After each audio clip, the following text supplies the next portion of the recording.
जय हिंद दोस्तों। कैसे हो आप सभी। मैं आशा करता हूँ आप सभी स्वस्थ होंगे, मस्त होंगे और आपकी पढ़ाई बहुत अच्छी चल रही होगी। VPN institute of education channel आप लोगों के लिए धमाका सीरीज लेके आ रहा है, सीईटी को मद्देनजर रखते हुए, जिसके अंदर राजस्थान का इतिहास लेकर के आप लोगों के बीच में मैं उपस्थित हुआ हूँ। और मेवाड़ का इतिहास हमारा चल रहा है। और विक्रम सिंह यानी विक्रमादित्य तक हमने पढ़ लिया था। आज विक्रमादित्य ही चलेगा। चले शुरू करते हैं। हेडिंग डाल लो, विक्रमादित्य।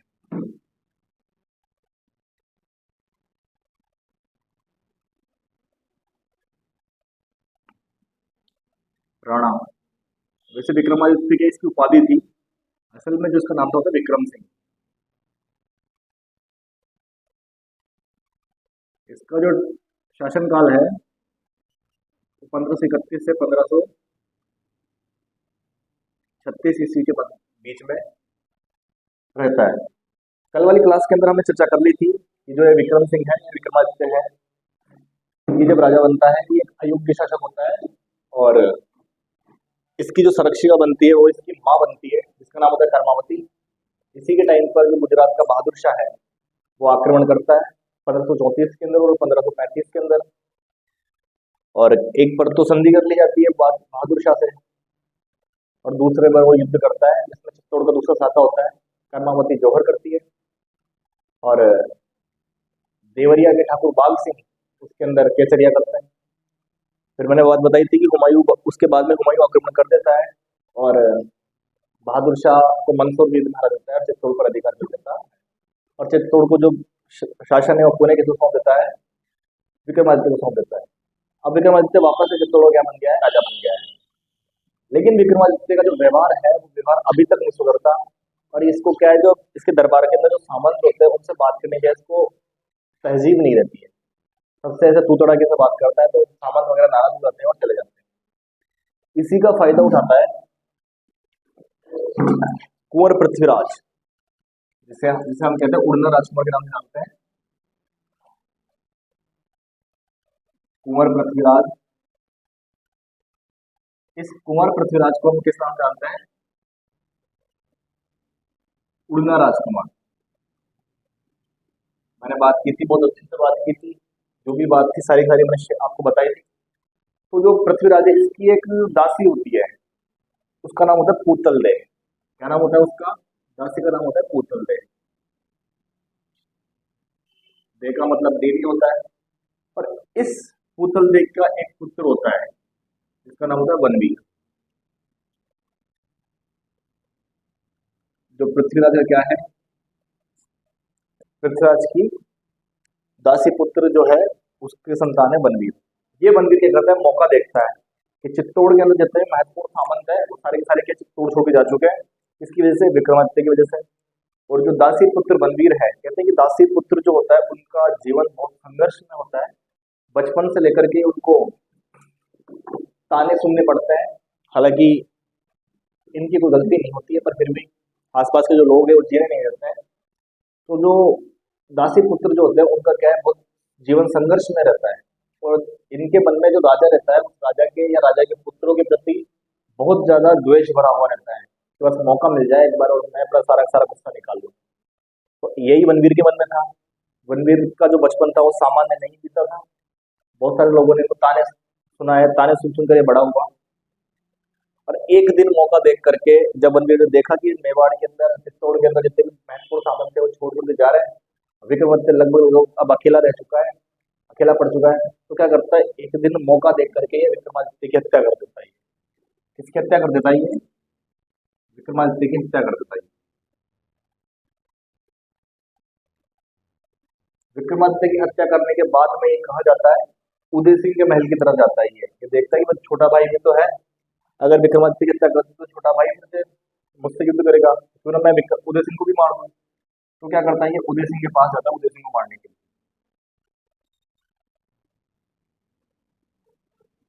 उदय सिंह की क्या करना चाहता है, हत्या करना चाहता है ये।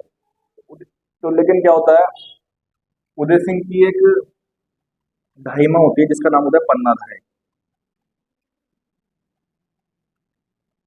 उदय सिंह की ढाईमा होती है, कौन होती है, पन्ना धाय होती है। और वो पन्ना धाय क्या करती है, जब रणवीर को मारने के लिए आता है उदय सिंह को, तो पन्नाधाय क्या करती है, उदय सिंह को छुपा देती है और अपना जो इसका पुत्र होता है जिसका नाम था चंदन, उस चंदन को वहां लिटा देती है। ठीक है दोस्तों, उदय सिंह के महल में किसको लिटा देती है, चंदन को लिटा देती है और उसको उड़ा देती है, कंबल उड़ा देती है उसको। वनवीर आता है गुस्से में, वनवीर देखता है कि उदय सिंह का महल है, उदय सिंह सो रहा है और फटाक से उसको मार करके चला जाता है। तो पन्नाधाई ने अपने पुत्र चंदन का बलिदान देकर किसकी जान बचा दी, उदय सिंह की जान बचा दी।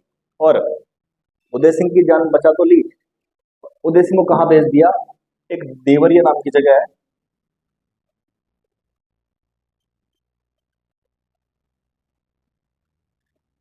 कहाँ भेज दिया इसको, देवरिया। देवरिया एक सामंत होता है, देवरिया, ठीक है, देवरिया एक सामंत होता है रावत। तो इस देवलिया के पास में जाकर के किसको भेज देती है, ये भेज देती है उदय सिंह को। यहां से उदय सिंह के मन में रावत राय सिंह नाम रहता है इसका। पन्नादाई क्या कहती है कि मैं उदय सिंह, मेरे पुत्र की तो बलि हो, मेरे पुत्र का तो मैंने बलिदान देकर तुमको बचा लिया, पर हमें से थोड़ी ना बचा पाऊंगी। इस कारण से उदय सिंह को निकाल देती है यहाँ से। उदय सिंह को निकाले कहाँ भेज दिया, रावत राय सिंह के पास भेज दिया उदय सिंह को निकाल करके। और वो कहाँ का सामंत था, देवलिया का सामंत था। लेकिन उसे लगता है कि देवलिया में भी ये ठीक नहीं है, इस कारण से यहाँ से उदय सिंह को कहाँ ले जाया जाता है, यहाँ ले जाया जाता है उसको डूंगरपुर। यहाँ से कहाँ लेके जाया जाता है इसको, यहाँ से इसको लेके जाया जाता है डूंगरपुर।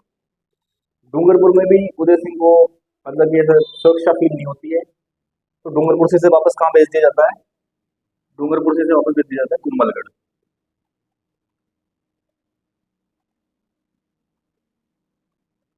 कुंभलगढ़ का एक किलेदार होता है, संरक्षक होता है, इसका नाम होता है आशा देवपुरा,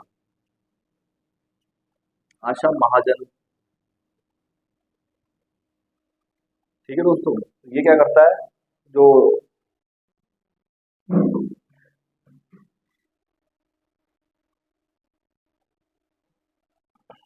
ये क्या करता है, जो उदय सिंह है इसका संरक्षक बन जाता है।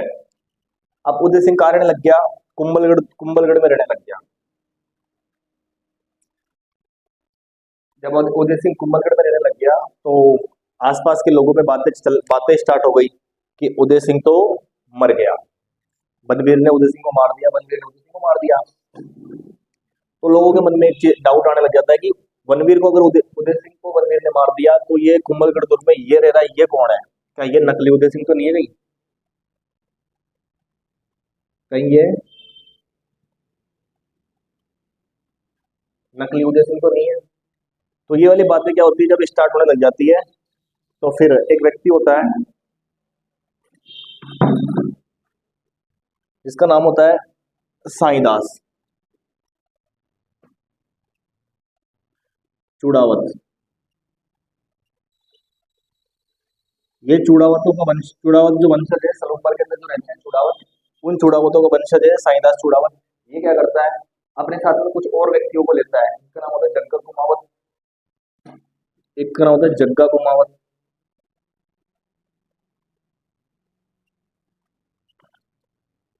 ये कौन है, केवले नाम की एक जागीर है, केवले नाम की जागीर, कुमावत नहीं दोस्तों, चूड़ावत है ये,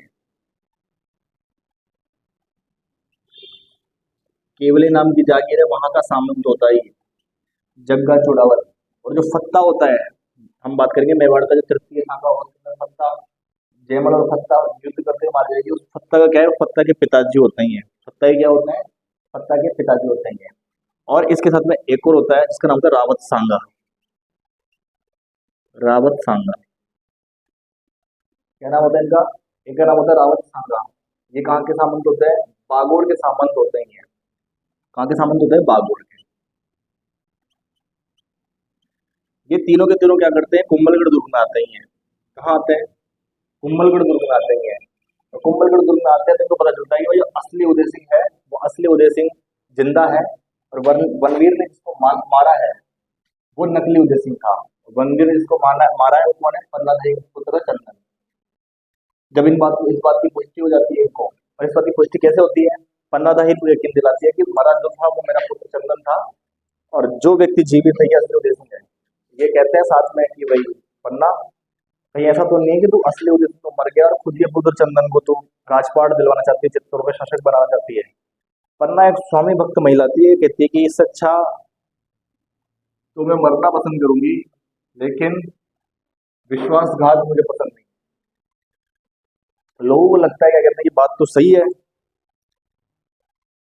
पन्ना ऐसा क्यों करेंगी, लेकिन फिर भी कैसे यकीन कर लिया जाए कि ये जो व्यक्ति हमारे सामने खड़ा है ये असली उदय सिंह है? तो पन्ना कहती है कि उदय सिंह का जो ननिहाल है वो ननिहाल है बूंदी। ननिहाल कौन है? ननिहाल है बूंदी। उदय सिंह का जो ननिहाल है बूंदी। और पन्ना कहती है कि जब मेवाड़ का दूसरा साका हुआ था तो कर्मावती जो इनकी माँ थी इसने विक्रमादित्य और उदय सिंह दोनों को ही कहाँ भेज दिया था? बूंदी भेज दिया था। तो बूंदी वाले तो पहचानते होंगे ना कि ये उदय सिंह है या नहीं है। ये जो सामान्य थे इनको लगा बात सही है, तो बात तो सही है कि हाँ बूंदी वाले जरूर पहचान लेंगे कि ये असली उदय सिंह है नकली उदय सिंह है। तो पन्ना कहते थे कमर बूंदी वालों को बुला लो, इसके ननिहाल वालों को, मामा को बुला लो, नाना मामा को बुला लो, ये उदय सिंह को पहचान देंगे। और अगर वो पहचान लेते हैं फिर तो आप इसे शासक बना दोगे ना। सामंत को लगता है बात बिल्कुल सही है। तो उदय सिंह की जो पहचान है करने के लिए कहाँ कौन आते हैं? ननिहाल से आते हैं, बूंदी से। और वो पहचान करके बताता है अच्छा ये तो हमारा खुद हमारा भांजा है, तो और वो पहचान कर लेते हैं। दोस्तों एक भ्रांति हमारे दिमाग में ये चलती है कि जब बनवीर उदय सिंह को मारने आया था तब पन्ना भाई ने उसकी जान बचाई थी और एक फलों की टोकरी में उसको बिठा करके बाहर भेज दिया था। कोई बारी जाति का व्यक्ति था, बारी जाति का, बारी जाति का व्यक्ति, बारी जाति का व्यक्ति था। उस बारी जाति के व्यक्ति के द्वारा क्या कर दिया गया था? उसको बाहर बिठा दिया गया था। कर्नल जेम्स टोड हमें ये बात बताता है कि जब रणवीर मारने आया, कर्नल जेम्स टोड क्या कहता है कि रणवीर जब उदय सिंह को मारने आता है तो उदय सिंह की जो उम्र है वो 6 वर्ष की होती है। कितने वर्ष की होती है? 6 वर्ष की। समझ रहे हो इस बात को कि 1536 ईस्वी के अंदर रणवीर मार रहा है किसको? विक्रमादित्य उदय सिंह को। और 1536 में अगर जो उदय सिंह है उसकी उम्र 6 वर्ष की है, तो 1540 में महाराणा प्रताप का जन्म कैसे हो गया? और महाराणा प्रताप का जन्म होता है 1540 ईस्वी के अंदर। कब होता है महाराणा प्रताप का जन्म? महाराणा प्रताप का जन्म होता है 1540 ईस्वी के अंदर। तो क्या 10 साल की उम्र में जो उदय सिंह है वो पिता बन गए थे क्या? तो ये गलत है, एक्चुअल में बात ऐसी नहीं थी। कहा जाता है ये कर्नल टोड की दी हुई थ्योरी है कि जब उदय सिंह को मारने आता है रणवीर तो वो 6 वर्ष का होता है, परंतु ऐसा नहीं है। रणवीर जब उदय सिंह को मारने के लिए आता है तो उसकी उम्र 15 वर्ष की रहती है। कौन सी रहती है उसकी उम्र? लगभग 15 वर्ष की रहती है। और ये जो थ्योरी थी ये कर्नल जेम्स टोड की थ्योरी थी। और हम पढ़ते हैं कर्नल जेम्स टोड ने जब राष्ट्र का इतिहास लिखा उसने काफी सारी अशुद्धियों का उसके अंदर प्रयोग किया है, और उसकी अशुद्धि जो पंडित गौरीशंकर रजन ओझा है उनके द्वारा क्या की गई थी? उनके द्वारा दूर की गई थी। ठीक है दोस्तों, तो ये कंफ्यूजन रहा होगा आपके दिमाग में तो उसे क्लियर कर लेना कि जो 6 वर्ष की जो थ्योरी है उससे कर्नल जेम्स टोड देता है, असल में वो 6 वर्ष का नहीं रहता, उस समय उसकी जो आयु रहती है कितनी रहती है? 15 वर्ष की रहती है, 15 वर्ष की।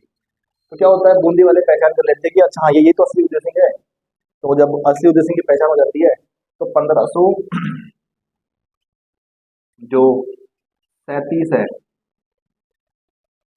1537 के अंदर उदय सिंह का क्या कर दिया जाता है? उदय सिंह का राज तिलक कर दिया जाता है। उदय सिंह क्या कर दिया गया? 1537 के अंदर उदय सिंह का राज तिलक कर दिया गया। कहाँ कर दिया गया? 1500 कुंभलगढ़ दुर्ग के अंदर कर दिया गया उदय सिंह का राज तिलक। अब जो उदय सिंह है वो राजा बन गया है कहाँ का? मेवाड़ का। अब यहाँ पे क्या है, मेवाड़ के दो राजा बन जाते हैं एक साथ। एक तरफ तो बनवीर बना हुआ है, बनवीर बना हुआ है चित्तौड़ के अंदर। तो बनवीर का जो टाइम है वो कौन सा टाइम? बनवीर का, बनवीर का जो शासन रहेगा ये रहेगा 1536 से 40। और जो उदय सिंह है, उदय सिंह 1537 में बन गया, 1572 तक ये रहता है।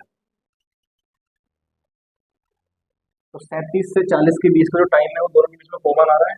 ये कॉमन कैसे आता है? कॉमन ये इसलिए आता है कि जो रणवीर है ये तो कहाँ का शासक बना हुआ है इस टाइम पे? चित्तौड़ का। कहाँ का शासक बना हुआ है रणवीर? चित्तौड़ का। और जो उदय सिंह है ये कहाँ का बना हुआ है, कुंभलगढ़ का। तो मेवाड़ जो क्षेत्र है इसका एक समय पर दो राजा बने हुए हैं, और वो कौन सा टाइम है, वो है उदय सिंह और वनवीर का टाइम। ठीक है, 1537 से 1540 का ये जो टाइम है, इस वक्त मेवाड़ के दो शासक बने रहेंगे, वनवीर और उदय सिंह। चलो भाई, उदय सिंह राज के कुंभलगढ़ युद्ध के अंदर अब कुछ सामंत होते हैं जैसे साइंदा छुड़ा हुआ, वो कहते हैं कि यार उदय सिंह की शादी तो करवाई जाए, राजा तो बन गया, ठीक है, तो शादी, राजा की शादी तो होनी चाहिए ना। तो जो साइंदा छुड़ा हुआ थे वो काम क्या करते हैं, सिरोही रहती,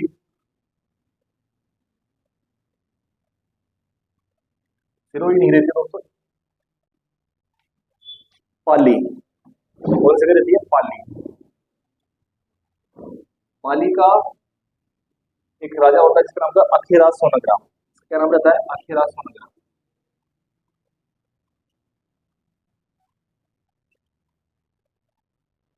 और शायद जुड़ा हुआ कहते हैं अखीराज सोनग्राम को, अखीराज जी आप एक काम करो, आपकी जो पुत्री है, हम सुना आपकी पुत्री जिसका नाम है जयवंता बाई, इसका नाम क्या है, जयवंता बाई।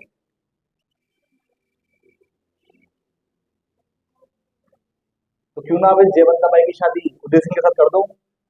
तो अखीराज जी कहते हैं साईदास जी को कि बात तो सही है, मैं विवाह तो कर दूं, मुझे कोई आपत्ति नहीं है, पर क्या है, उदयपुर में एक बात प्रचलित है कि बनवीर ने उदय सिंह को मार दिया था, और आप कहते हो कि उदय सिंह जिंदा है। तो ये भ्रांतियां फैली हुई है, कहीं मैं इसकी शादी उदय सिंह से कर दूं और ये उदय सिंह असली उदय सिंह ना रहे, तो मुझे इस बात की पुष्टि कर दो एक बार कि ये जो व्यक्ति है वो सच में ही उदय सिंह है, मैं शादी कर दूं, मुझे शादी करने में कोई दिक्कत नहीं है। आसपास के जो सामंत थे उनको बात सही भी लगी, क्योंकि पहले वो खुद भी तो विश्वास नहीं कर रहे थे इस चीज पे कि भाई जो उदय सिंह है वो असली उदय सिंह है या नहीं है। भाई बूंदी वालों ने पहचाना कि ये असली उदय सिंह है, तभी तो उन लोगों को विश्वास हुआ। तो सामंत कहते हैं कि क्या किया जाए कि ऐसा जिससे अखिल राज्य आपको विश्वास हो जाए। तो अखिल राज्य ने कहा कि तो राजा जो है उसके साथ अगर आप सब लोग एक ही थाली में खाना खा लोगे तो मैं मान जाऊंगा कि असली उदय सिंह है। मतलब कि उदय सिंह का झूठा खा लोगे तो मैं समझ जाऊंगा कि ये असली उदय सिंह है। तो कहते हैं सभी के सभी सामंत एक साथ बैठ जाते हैं, उदय सिंह एक थाल में खाना खाता है, उसके बाद में सारे सारे सामान उसी थाली में खाना खाते हैं। इससे क्या होता है, अखीराज जो सोनग रहा है उसको यकीन हो जाता है कि जो उदय सिंह है ये वास्तव में असली उदय सिंह है।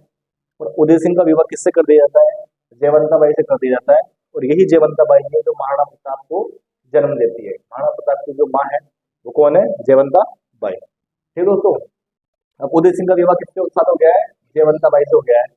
अब उदय सिंह के जितने भी सामंत हैं, साईदास चूड़ावत हो गया, गंगा चूड़ावत हो गया, रावत सांगा हो गया, और अब वो अखेरा सोनग्रा को भी अपने साथ में लेकर के अब वो क्या करता है कि भाई ठीक, अब मैं अपनी पैतृक संपत्ति को वापस लूंगा। भाई पैतृक संपत्ति कौन सी हो गई, कुंभलगढ़ है तो सही तेरे पास, मतलब कुंभलगढ़ तो है पर चित्तौड़ नहीं है ना, चित्तौड़ पे तो बंदी शासन करके बैठा हुआ है।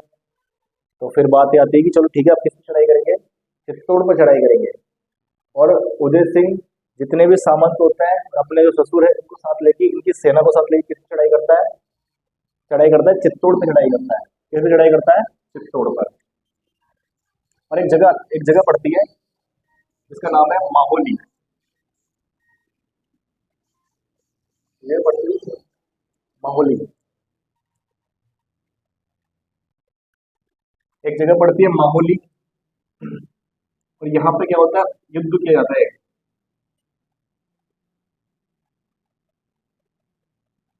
माहौली का युद्ध, माहौली नाम की जगह है और इस जगह पे युद्ध होता है। इस कारण से कौन सा युद्ध कह दिया गया, माहौली का युद्ध कह दिया गया। कहते हैं वनवीर यहाँ पे युद्ध करने के लिए नहीं आता, वनवीर एक व्यक्ति को भेजता है जिसका नाम होता है कुंवर सिंह तंवर। इसका नाम होता है कुंवर सिंह तंवर। तो युद्ध कुंवर सिंह तंवर वर्सेस उदय सिंह के बीच में होता है, किसके बीच में होता है, तो कुंवर सिंह तंवर वर्सेस उदय सिंह के बीच में होता है। और कहते हैं उदय सिंह कुंवर सिंह तंवर को पराजित कर देता है, और कुंवर सिंह तंवर की जो सेना है उसको भगा देता है। माहौली की युद्ध में उदय सिंह जीतने के बाद में कहाँ चढ़ाई करता है, चित्तौड़ पे चढ़ाई करता है, क्योंकि वनवीर की सेना हार चुकी है। और उसके बाद में वनवीर के बारे में कुछ लोग कहते हैं, क्या कहते हैं, वनवीर इस युद्ध में मारा गया था, और कुछ कहते हैं कि वनवीर भाग गया था। इसके बारे में वनवीर का कोई उल्लेख नहीं मिलता है। ठीक है दोस्तों, तो ये थी उदय सिंह की संघर्ष की जीवनी, किस तरह से संघर्ष करके अपना जो पैतृक संपत्ति थी चित्तौड़ पर वापस अधिकार किया। और अब हम पढ़ेंगे आगे उदय सिंह का। ठीक है दोस्तों, इसका स्क्रीनशॉट ले लो, और अगर आपको समझ में आ रहा है तो इसे उतार लो।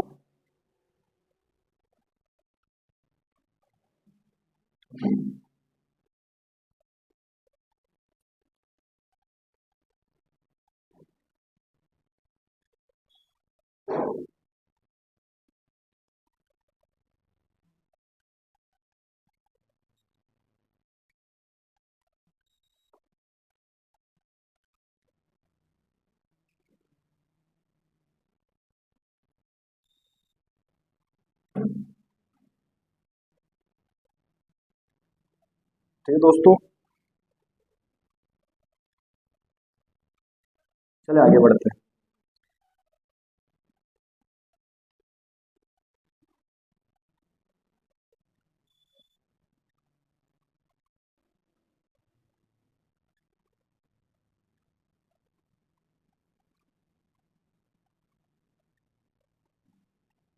ये अखीरा सोनोग्राफ करेक्ट करेक्शन कर लेना, मैंने सिरोही कह दिया था आपको, पर वो सिरोही की पाली है, इसको ठीक कर लेना।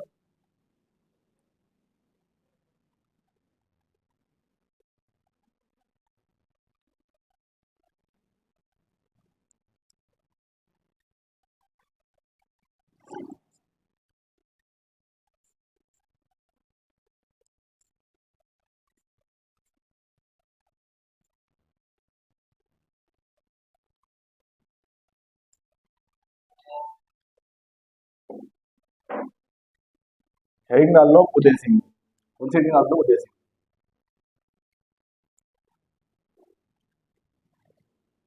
उदय सिंह 1537 से 72 ईस्वी। आराम आराम से पढ़ेंगे, कोई जल्दबाजी नहीं है। सबसे पहले तो उदय सिंह अब राजा बन गया, कहाँ का? चित्तौड़ का राजा बन गया उदय सिंह। जैसे उदय सिंह चित्तौड़ का राजा बनता है, चित्तौड़ की उस समय जो स्थिति थी वो लगभग लगभग थोड़ी सही नहीं थी, तो उदय सिंह के द्वारा कुछ काम किए करवाए जाते हैं, जैसे चित्तौड़ की स्थिति क्या करता है, चित्तौड़ की स्थिति को वो मजबूत करता है। ठीक है दोस्तों, अब एक चीज हमें समझ में आती है उदय सिंह को, उदय सिंह का मारवाड़ में जो राजा होता है मालदेव, इसके साथ में एक संघर्ष होता है, वो ज्यादा इंपॉर्टेंट नहीं है, तो फिर भी उनकी चर्चा कर लेते हैं। जो मालदेव के साथ क्या संघर्ष होता है, कहानी है, सुन लेना एक बार।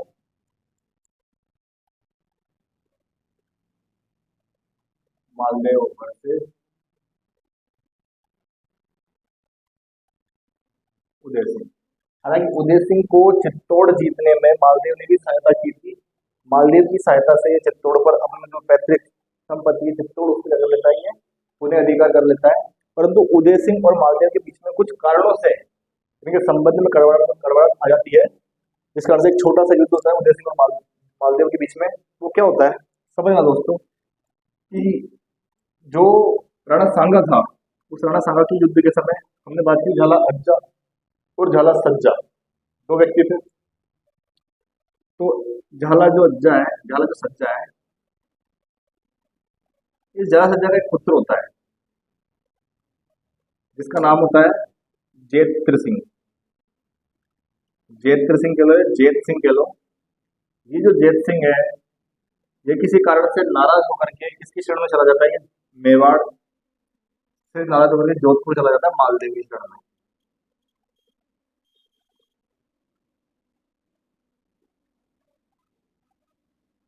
अब जब झाला जेत सिंह मालदेव की शरण में आ गया, तो जो मालदेव है वो क्या करता है, भाई जब शरण में आ ही गया है तो क्या करें, तो इसे एक जागीर प्रदान कर देते हैं।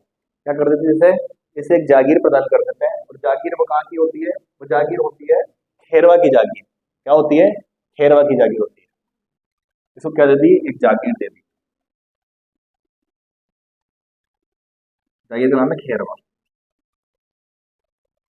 जेत सिंह खुशी खुशी खेरवा रहने लग जाता है, आनंद में रहता है, बढ़िया रहता है। जेत सिंह की दो पुत्रियां होती है। बड़ी वाली पुत्री का नाम होता है स्वरूप देवी,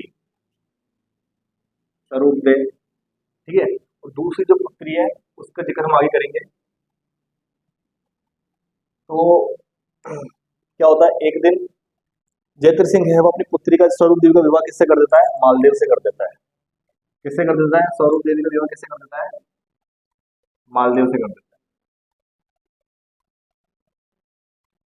अब एक दिन क्या होता है, मालदेव जो है वो खेरवा आया हुआ होता है, मतलब अपने ससुराल आया हुआ होता है। कहाँ आया हुआ होता है? खेरवा आया हुआ होता है अपने ससुराल में। वहां पे वो क्या होता है, स्वरूप देवी की जो छोटी बहन होती है उसको देखता है, मतलब अपनी साली को देखता है। और मालदेव साली को देखते ही मंत्रमुग्ध हो जाता है और बहुत खुश रहता है।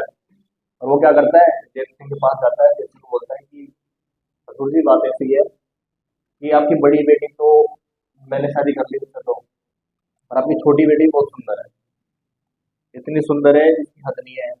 मैं इससे भी शादी करना चाहता हूँ। मैं क्या करना चाहता हूँ, मैं इससे भी शादी करना चाहता हूँ।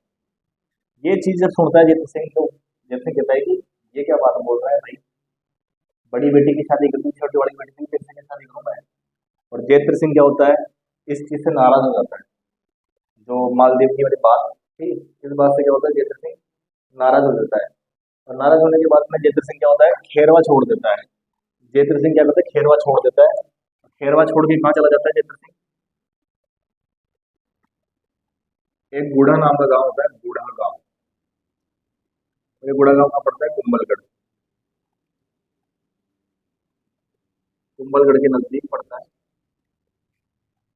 यहाँ आके रहने लग जाता है। और जो इसकी छोटी बहन है, उस छोटी बहन की शादी किससे कर देता है, कुंभलगढ़ के शासक जिसका नाम है उदय सिंह।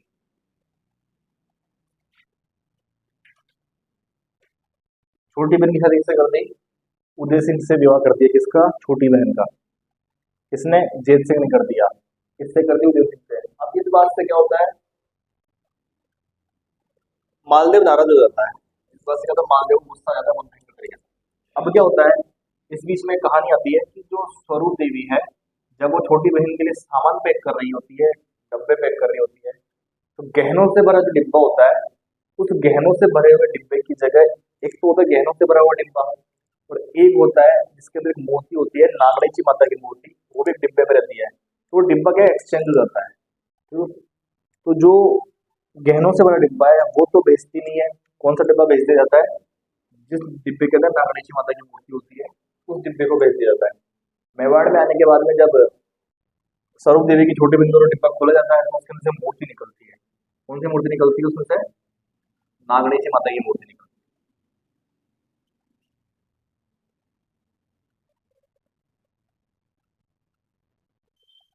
कौन सी मूर्ति निकलती है, नागणेशी माता की मूर्ति निकलती है। और इस नागणेशी माता की मूर्ति जब निकलती है तो उदय सिंह क्या करता है, इसकी प्राण प्रतिष्ठा करवा देता है। तो भाई ठीक है, मूर्ति निकल गई तो क्यों ना इसकी प्राण प्रतिष्ठा नहीं करवा देते हैं, और इसकी हम क्या करेंगे, पूजा करेंगे। हम क्या करेंगे, पूजा करेंगे। दोस्तों नागणेशी माता जो थी वो राठौड़ों की देवी थी।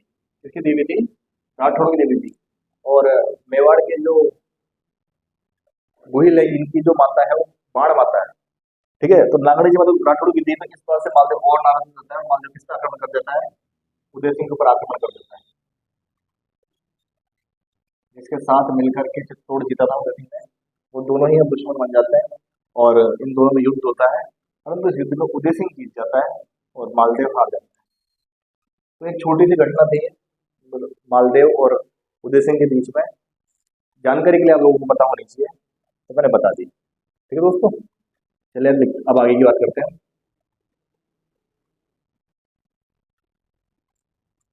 मेवाड़ का इतिहास दोस्तों कहानियों से भरा हुआ है। और मेवाड़ का इतिहास अगर हम डिटेल में पढ़े तो मुझे लगता है कि जितने क्लासेस बन सकती है वो भी कम पड़ जाए। और फिर भी हम एग्जाम पॉइंट ऑफ व्यू की दृष्टि से पढ़ते हैं तो जो इम्पोर्टेंट चीजें होती है उसी पे ज्यादा चर्चा करते हैं। ठीक है, अब बात करते हैं हम उदय सिंह के टाइम की घटना है। सबसे पहली घटना करेंगे 1544 ईस्वी के अंदर। 1544 ईस्वी के अंदर जो उदय सिंह होता है, उस उदय सिंह में क्या होता है, शेरशाह सूरी का आक्रमण होता है। शेरशाह सूरी आक्रमण करने के लिए आ रहा होता है। तो कहते हैं उदय सिंह ने शेरशाह सूरी की अधीनता स्वीकार कर ली थी, और किले की चाबियां किसको पहुंचा देता है, किले की चाबियां शेरशाह सूरी को पहुंचा देता है। तो एक चीज नोट डाउन कर लेना, उदय सिंह ने किसकी अधीनता स्वीकार की थी, शेरशाह सूरी। उसमें मुगल नहीं था, शेरशाह सूरी की अधीनता स्वीकार की।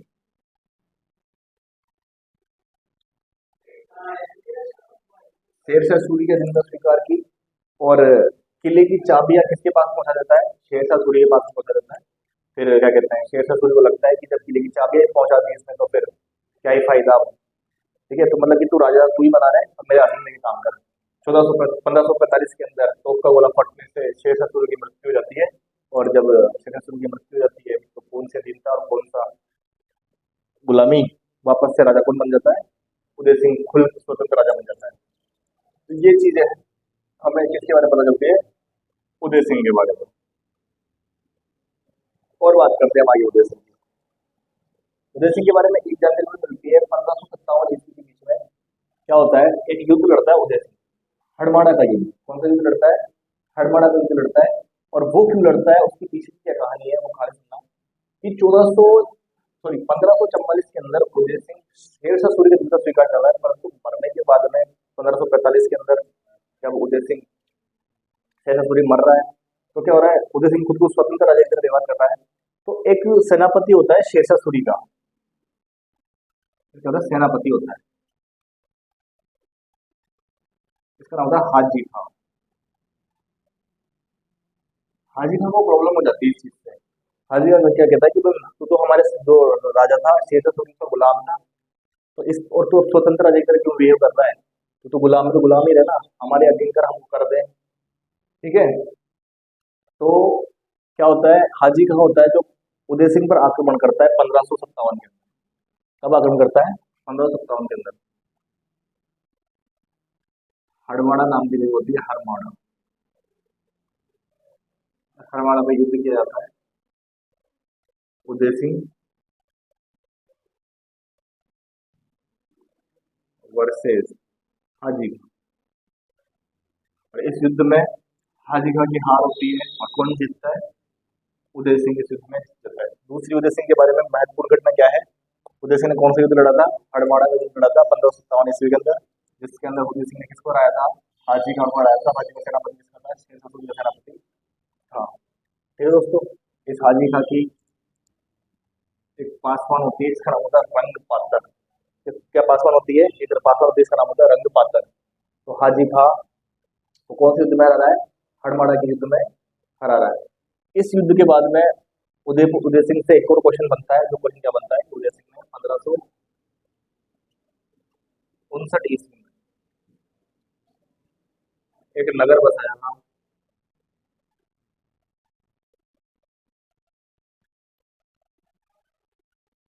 उदय सिंह के द्वारा नगर बसाया गया, इसलिए उदय क्या कहा गया? उदयपुर।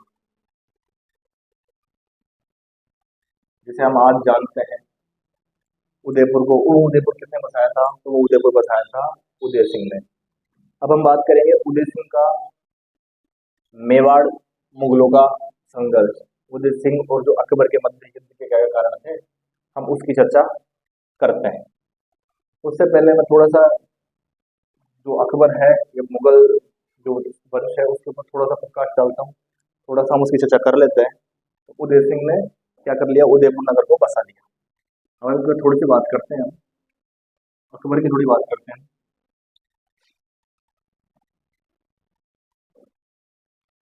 अकबर जो था, ये हो गया अकबर। कहाँ पर है? ये दिल्ली के अंदर है, ये राजस्थान है। अकबर का जो टाइम है वो कौन सा, कब से कब तक है? 1556 से 1605 की।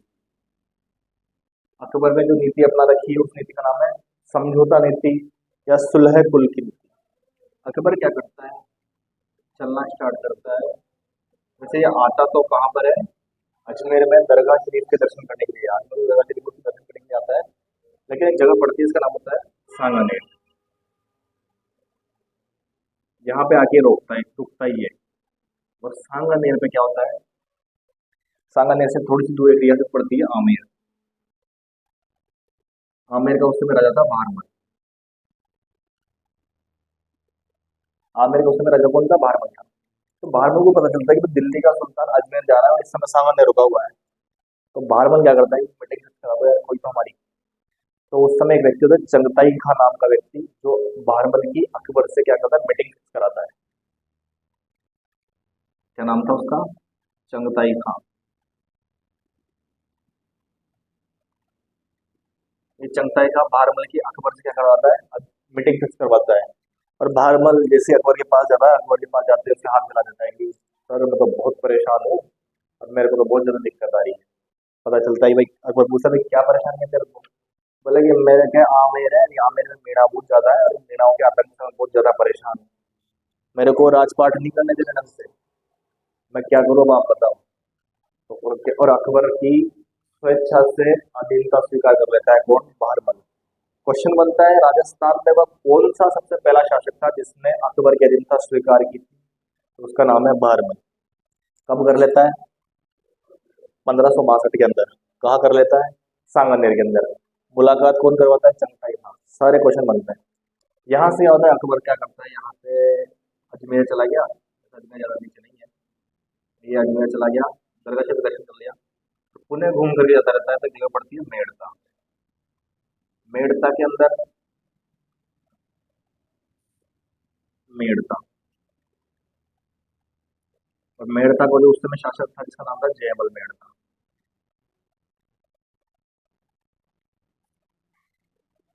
अकबर जाता है, अगर सोचता है कि जयमल मेड़ता 1562 ईस्वी के अंदर, और मेड़ता पे क्या करता है, आक्रमण कर देता है वो। चलो जयमल को भी बोलता ही है कि कमर एकदम स्वीकार कर ले, खिलाते हैं इस्पात रख सामान मजे का, कोई दिक्कत नहीं है। पर जयमल क्या करता है, अकबर का स्वीकार नहीं करता है, तो अकबर क्या करता है, जयमल मेड़ता पे आक्रमण कर देता है, और जयमल मेड़ता यहाँ से जयमल मेड़ता को निवासित कर देता है। किस पे अधिकार कर लेता है? मेड़ता पे अधिकार कर लेता है। मेड़ता पे अधिकार करके दोबारा जा रहा होता है, सांबर नाम की जगह पड़ती है। बहारमल को लगता है कि अकबर की अधीनता स्वीकार तो कर ली, अकबर ने सहायता का वचन भी दे दिया, और क्या किया जाए? तो बहारमल क्या करता है, आज की इसकी एक पुत्री होती है, इसका नाम होता है हरका बाई।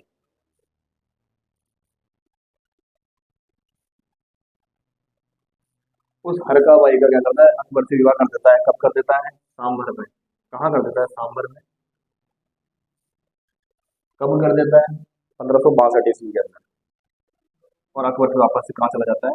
ये अकबर चला गया दिल्ली। दिल्ली यहाँ नहीं, दिल्ली। कहाँ चला गया? दिल्ली चला गया। आगे की कहानी सुनना। जयमल मेड़ता, मेड़ता को हारने के बाद कहाँ जाता है? मेवाड़ के अंदर आ जाता है। मेवाड़ पे जो शासक है वो कौन है? उदय सिंह।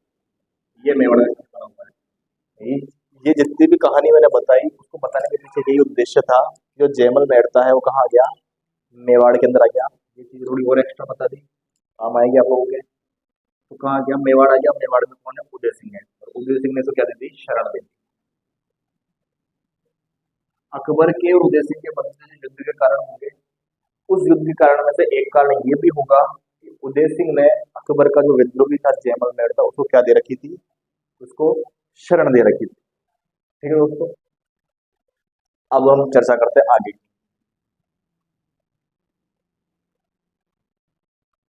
अकबर द्वारा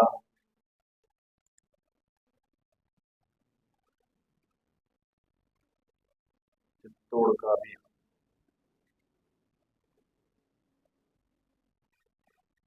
अकबर द्वारा चित्तौड़ का अभियान, अभियान के कारण लिख दो। कारण, सबसे पहला कारण तो यही था कि जो जयमल है, जयमल मेड़ता को किसने शरण दे रखी थी? जयमल मेड़ता को शरण दे रखी थी उदय सिंह ने।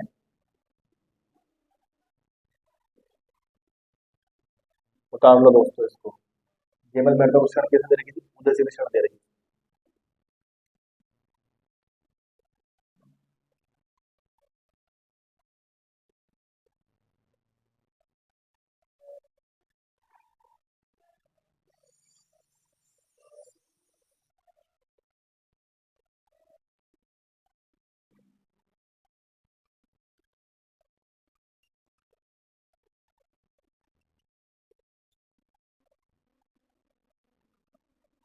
उदय सिंह द्वारा।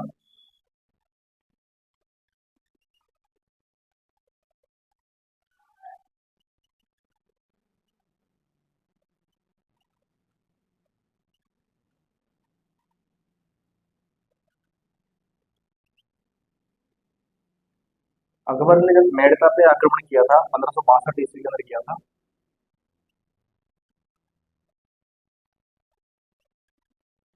और कौन से सेनापति के नेतृत्व में किया था? उसका नाम है सैफुद्दीन। क्या नाम था उसका? सैफुद्दीन। लिख लो, नोट डाउन कर लो, इसके भी एग्जाम में पूछा जा सकता है।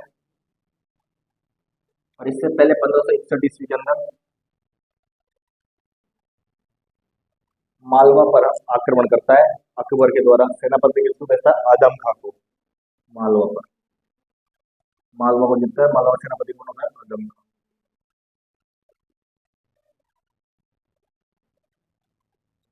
ठीक है दोस्तों, इसे उतारो, फिर हम आगे की चर्चा करते हैं।